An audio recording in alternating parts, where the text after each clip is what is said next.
Well, Red Deer, it's another catch up with you the after council interview, which I look forward to so much. With me this morning is Deputy Mayor for September, Councillor Chad Cron.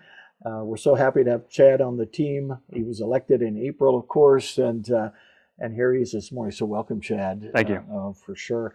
And to my left, of course, no stranger at all to Red Deer. He's not only our sign guy.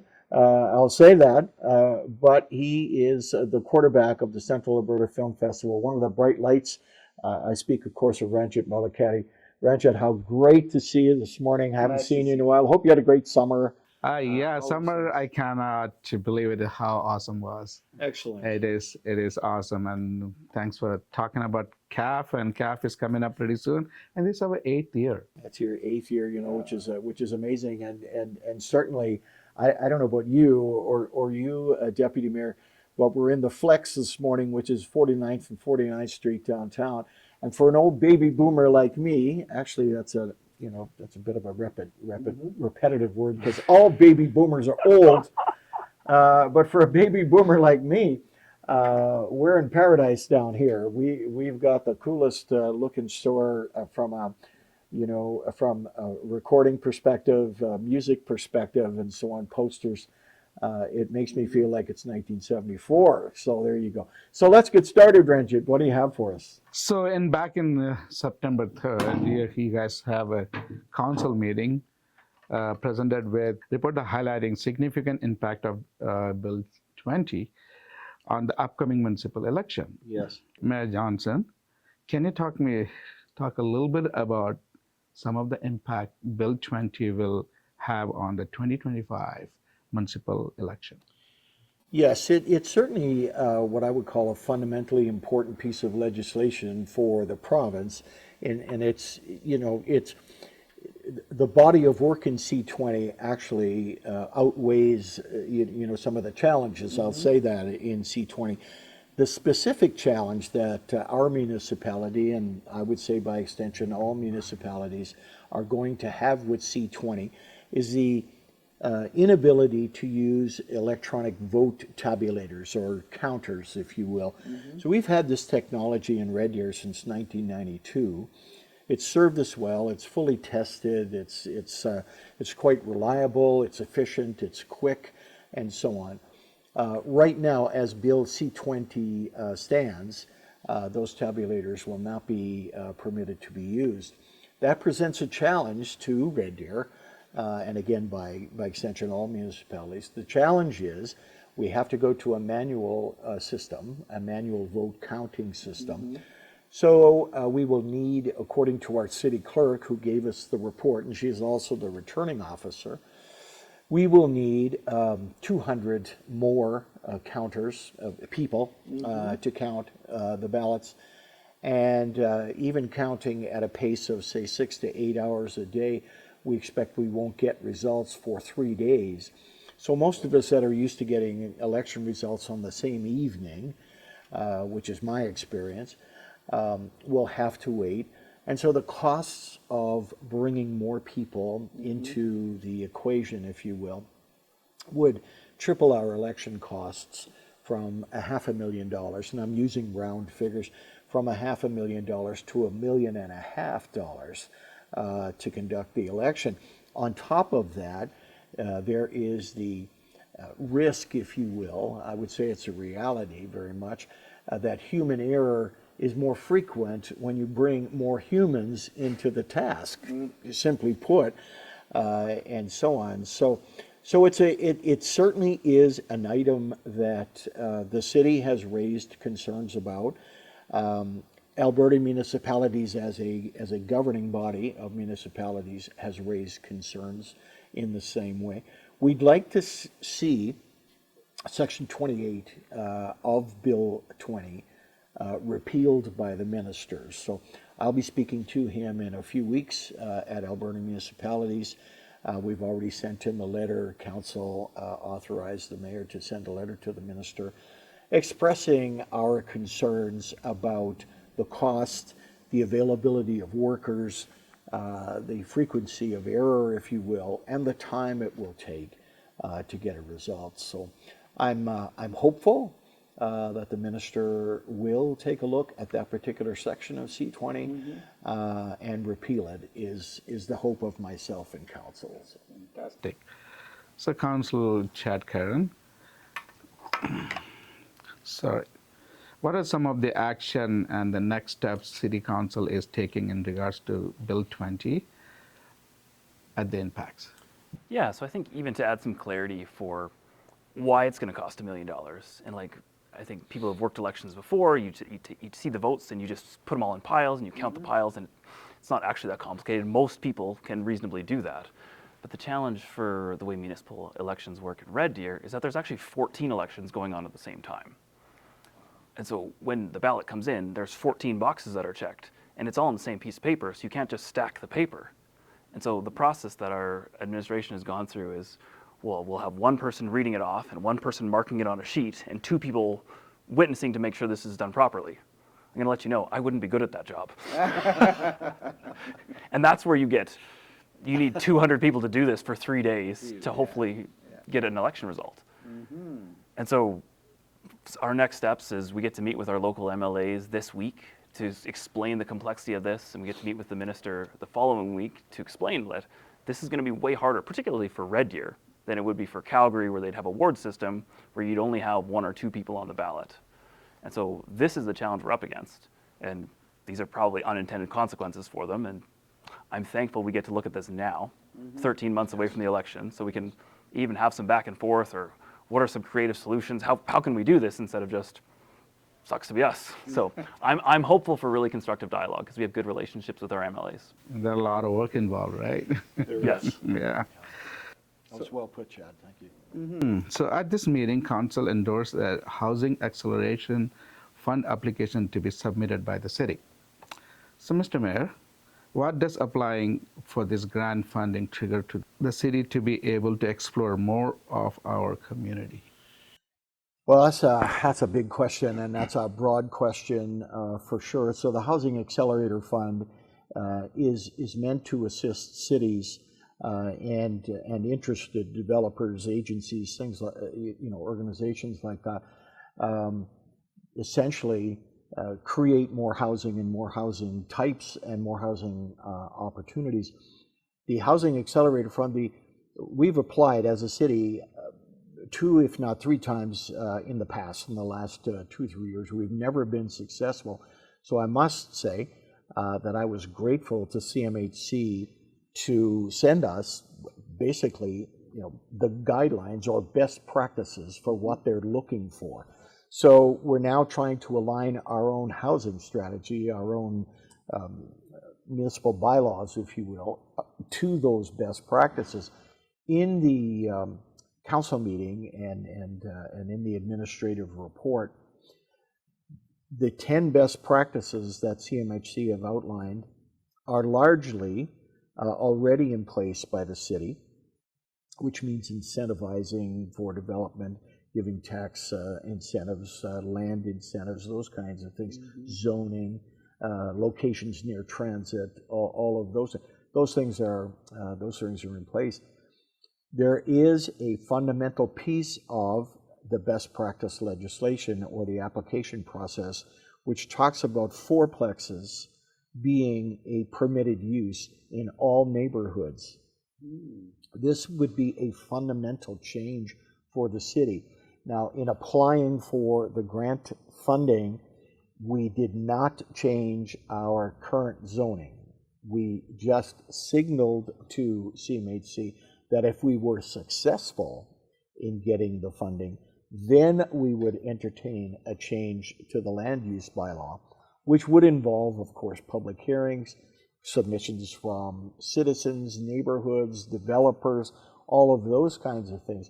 So I think it was very, very important as councilors were elected to balance perspectives, to keep an open mind in debate and so on. So we really reassured, I think, first ourselves and then the the public at large, the community at large, that this is just an initial step to tell CMHC that if you approve our application, We will have that discussion. We currently don't have that zoning, but we have signaled to CMHC that we're willing to have the discussion around the zoning. So that was a fundamental, sort of what I would call the material issue in that debate. It was, what I would call council's not unanimous on it. They struggle with it, and I think the community also will struggle with it. But it's important to have the conversation. The housing problems we have are not getting better. People still need affordability. People still need a place to live. We have almost zero vacancy rate in Red Deer. So we have to start looking at ways of getting creative here. So we'll see where it goes. We have applied. We gave administration the go-ahead to apply. I think one councillor asked this just a few days ago, when might we hear about it? So there's no definitive date, but there's a hope that we hear by December. So we'll see where it goes. So, Councillor Karen, can you talk about how the public will able to weigh in on some of the zoning changes to increase our housing opportunities?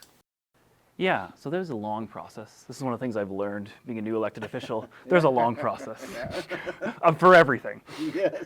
And so even as we're really on the front end for the second time on this process, because the city applied last year, didn't get accepted for the federal housing grant money. So now we're applying again. And I think it's too important not to overstate it, that housing is the major issue in Red Deer right now. We have about a 0.8% vacancy rate. And I was talking to someone who works in affordable housing in Calgary yesterday, and they said Calgary is really stretched because they have a 3% vacancy rate. And so Red Deer is that much worse than Calgary right now. And I'm excited for this application. One of the things I noticed last time in the communities that got the application, Sylvan Lake got it and Airdrie got it, they built significant amount of homes. In the last year, Red Deer has built significantly more. I mean, they'd be apartments or townhouse complexes, but we're starting to see that momentum in our community. And I'm hopeful that the federal government will recognize that and see the need for what's going on in Red Deer to solve this incredible issue in our community. Consider 37 services level adjustment as a part of the budget 2025 process. So, Mr. Mayor Johnson, can you talk about the budget process, where this steps fits and what the next steps are? Absolutely, and certainly members of the public and groups that follow council, typically, for example, the chamber and others, will see that we have tackled the budget process this year far differently than in years past. There are several reasons for that. The main one is to be able to clearly illustrate to our public how the city does the work it does, why it performs the services it does, what the costs are, and so on. And so we want to, I think, allow people to get a fuller understanding of how does the city spend money and why does it spend it in certain areas.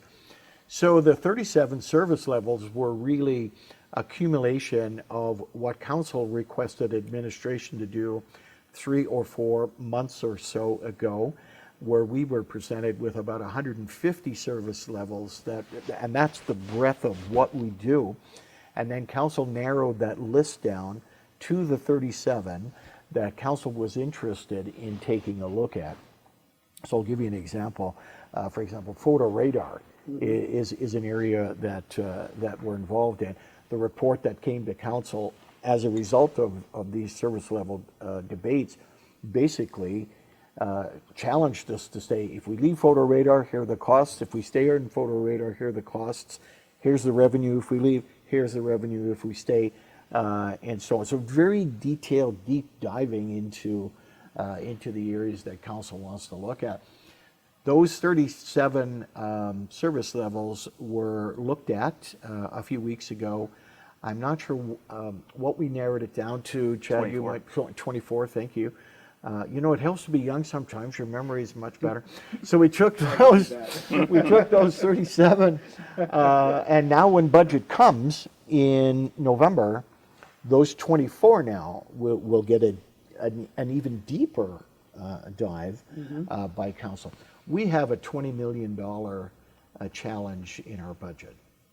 we need to find either cost cutting or revenue generation to make up a $20 million deficit. We're not alone across our province for why that's the case. So we need, of course, to pull the revenue lever and the expense lever and find a way through to that $20 million. So it's going to be, as a local newspaper editor spoke a few days ago, it's going to be a challenging budget. It's going to be a difficult budget for council, but it's a necessary budget. And I can tell you, having been around now for 12 years, that our public, I think, really understands and really gets some of the challenges around what we're looking at. So it'll be interesting in November for sure. Looking forward to it. A new tool called Committee of the Whole was supported by City Council this week. Mr. Mayor, what is Committee of the Whole and how is it different from a council meeting or council workshop? Well, for one thing, it's a curious label for any committee. I'll say that. But it implies that it's a committee of the whole of council.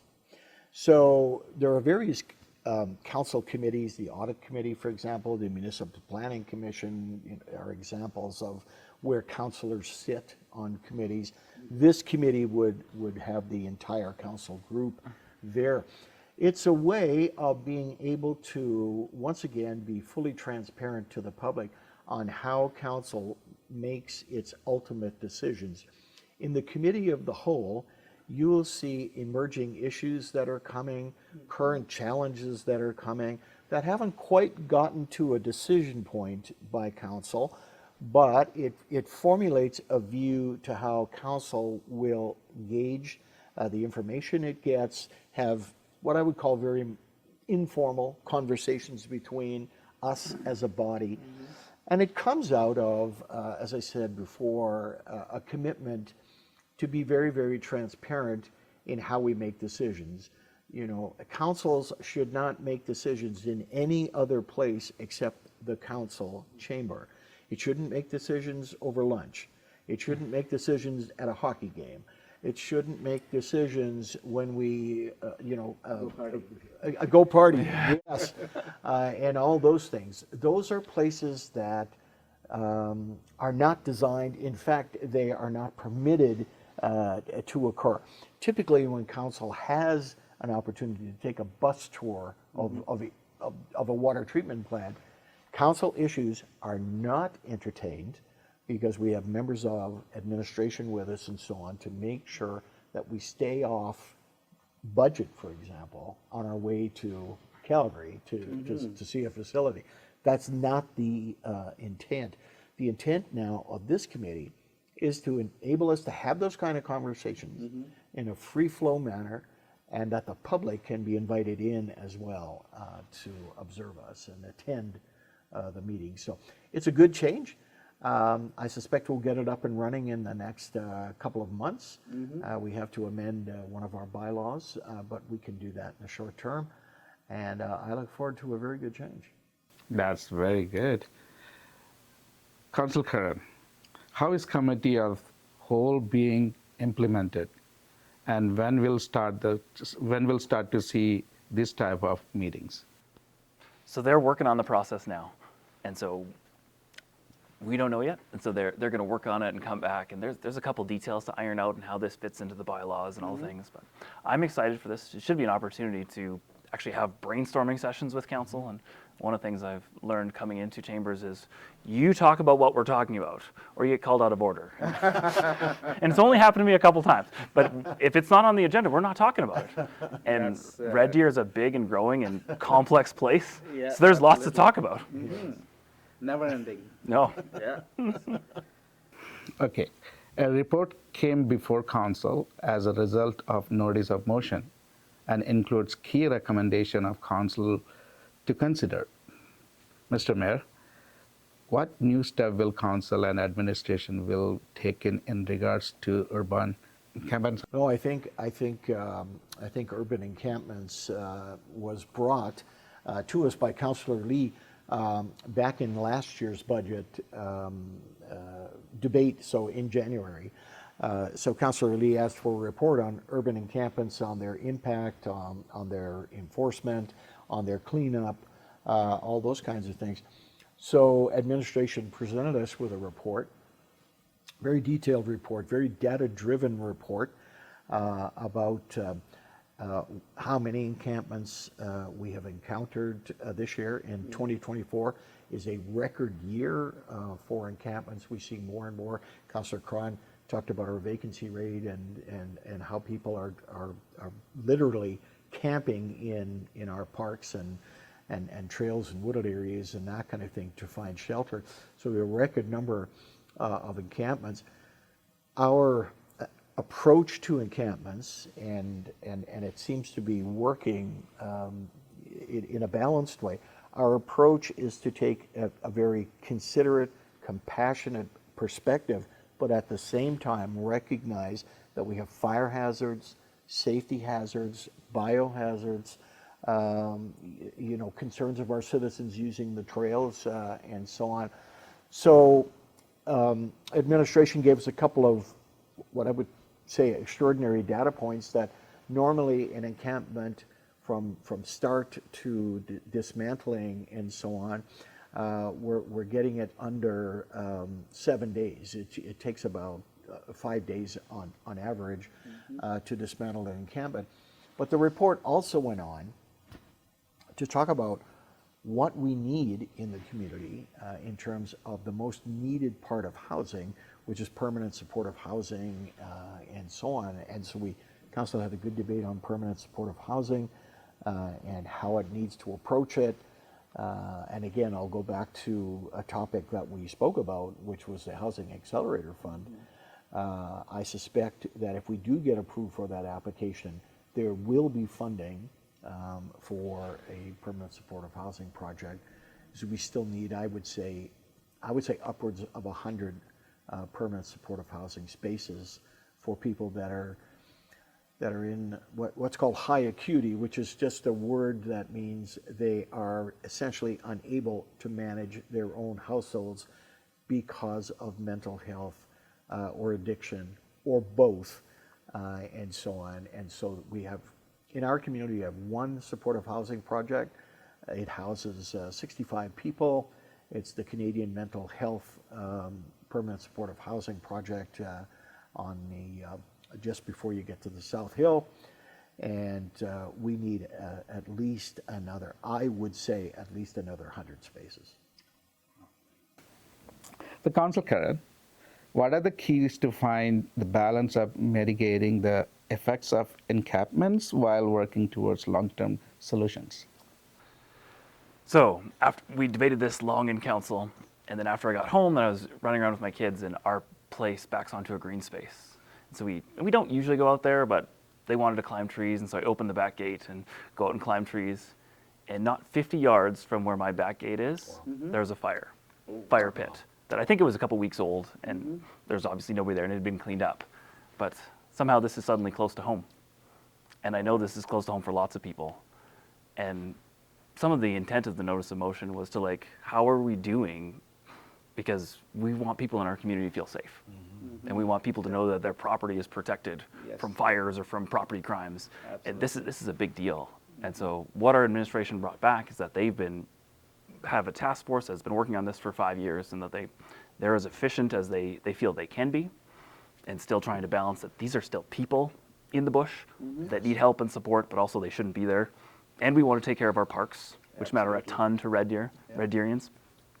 And so they said on average they were cleaning them up in 3 or 4 days, which is, they felt this was good, and so council agreed, and really the long-term solution is going to be finding more housing for everybody and more, and all those things. So was there anything else from September council meeting that we would like to mention? I'll defer first to Deputy Mayor if he would want to comment, and I'll go with that. So go ahead. I think there's an amazing piece so council took a break in August, and I got to get out of town, and I know Mayor got to go to Newfoundland. And so there was a piece of this that okay, August we took a break for summer, and then suddenly there's a bang of September, and yeah. we were right back to work. And certainly, the days debating the items for service levels in council were significant. Those are long days, and just knowing that council is working really hard to try to sort this out and figure it out. And it's actually, for me, being new on the team, it's really good to be part of a team that works well together and can have real discussions. And so, yeah, that there's been lots going on, and excited for the work. Thank you, Councillor. I think that's very valid. The window of break is a narrow one, and so we got, as Deputy Mayor said, we got back to work. Councillor Weinsch has brought a motion to Council on Monday, and it talked about operational funding for agencies that are at the I would say at a critical stage, and many of our agencies are at a critical stage for a variety of reasons, mostly because of provincial or federal cutbacks to their programming, and the challenge for agencies is covering operational expenses. They can usually get grant funding for programming and that kind of thing, but it's covering those operational expenses. So I would say by the end of March of 2025. We'll have a report from administration on ways that the city could help. I bring that up because, of course, we talked about the budget and the budget challenges of trying to find that $20 million, and yet we have agencies that are coming. City, can you help us stay afloat, if you will? So it's quite a challenge, but it's a challenge that needs to be addressed. Agencies do great work in the city. And where would we be, without so many of these agencies adding to our quality of life and the quality of our children's lives, our seniors' lives, all those things. So I just wanted to mention that. And so stay tuned, for March when that comes back, and we'll see what we have. But in the meantime, Ranjit, this is usually my real kind of plus here. Is to say thank you, Red Deer, for following along with us. Thank you for your comments. Thank you for your support. Certainly, as Deputy Mayor said this morning, if we are successful in this housing application, we'll need to hear your voice. We'll need to hear the community's voice on how we address the very practical challenges that we have. And once again, I'm inviting you, Red Deer, to get down to the Flex, especially those of us, as the scripture says, of riper years, which is yours truly. Come down here to 49th and 49th Street and really just enjoy the atmosphere here this morning. So until next time, this is Mayor Ken saying, Red Deer, keep safe, and we'll see you in a couple weeks.